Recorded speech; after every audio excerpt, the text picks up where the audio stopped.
You're damn right. We're going to have ICE surround the polls come November. We're not going to sit here and allow you to steal the country again. And you can whine and cry and throw your toys out of the pram all you want, but we will never again allow an election to be stolen. And they vote illegally.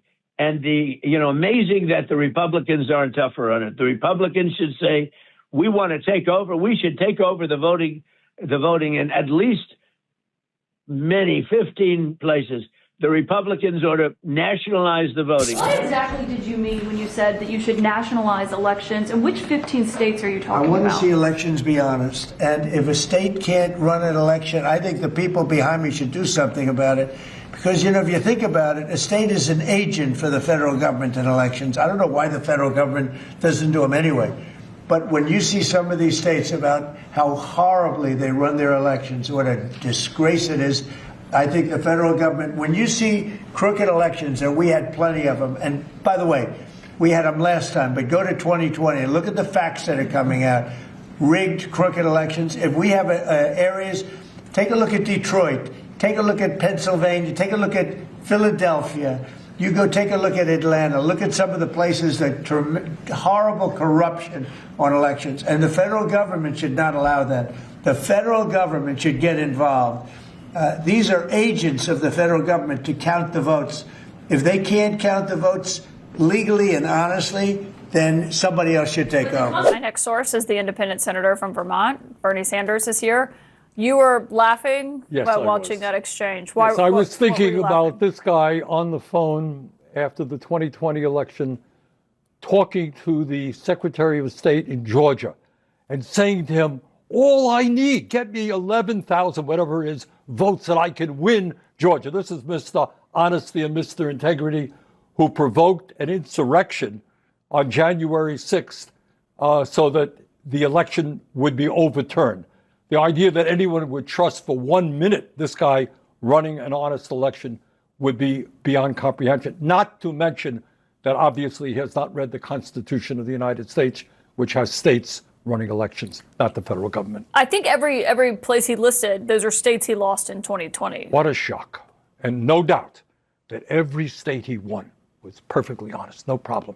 Just the states that he lost. Look, you got a guy who is a demagogue, who is an authoritarian, and is moving this country in a very, very dangerous direction. His goals are pretty simple. He wants more and more power for himself, usurping the powers of Congress, the courts, the media, suing the media, universities, prosecuting his political opponents, threatening to throw them into jail. And he wants more wealth for himself. Wisconsin are announcing a voter registration bill called the SAVE Act. They say it is designed to protect election integrity. It would be in place to amend a federal law to require proof of U.S. citizenship in order to register to vote in federal elections. We will monitor this and bring you any news out of it. The fact it's happening is big news on the Hill right now. Leader, we have seen a letter that Attorney General Pam Bondi sent to Governor Walz out in Minnesota offering to end the federal surge if the state does a number of things, among them giving access to the food assistance programs and voter registration logs. What's the purpose of that? What's the intent? Well, I haven't read that letter between Pam Bondi and the governor, but I know that we are investigating tens of billions of dollars of potential fraud coming out of Minnesota.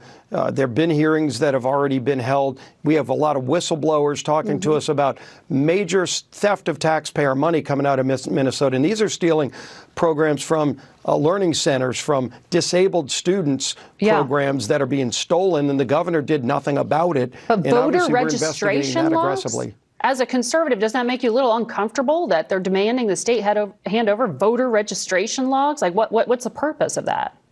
To end? Well, I haven't ICE seen enforcement? the letter. I know we're trying in Congress to deal with putting laws on the books that will make sure that we protect the integrity of the vote nationwide.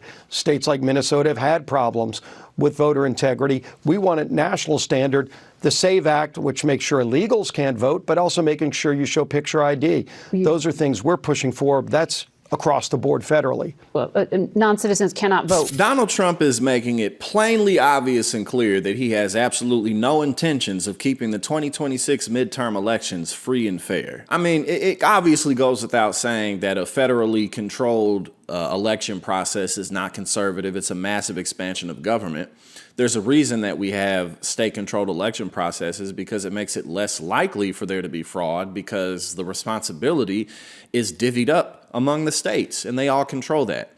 Now, the thought that a man like Donald Trump would be free and fair in a process to where the federal government observes it, and he mentioned that maybe we should do this in 15 states, is ridiculous.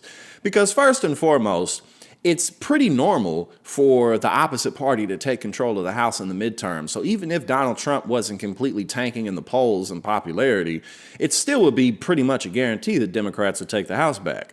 So we already got history. But then, with Donald Trump breaking all of his promises, destroying the economy, being caught up with all the Epstein stuff, and just his open, brazen, corrupt deals that he's done with other nations, the idea that this man, who literally led an insurrection on live television, is going to do this honestly. And it's not just this comment. He's talked about how, maybe we shouldn't have the midterm elections at all because Republicans are doing so good. We're so popular. There's no reason to change managers. But at the end of the day, that's not how this works. And one of the things that I point out often is the fact that Donald Trump is 80 years old. It's not, let's say that he was in a position to be the autocrat of the United States, which he's not. You would think that maybe this dude could be a bit younger, maybe in his 40s, 50s, even his 60s, but 79 and his whole diet is comprised of McDonald's and Diet Coke, and he don't know nothing about nothing except swindle and con. Come on, bro. Come on. But it's quite clear and quite plain that at the end of the day, Donald Trump's going to do everything he can to rig this.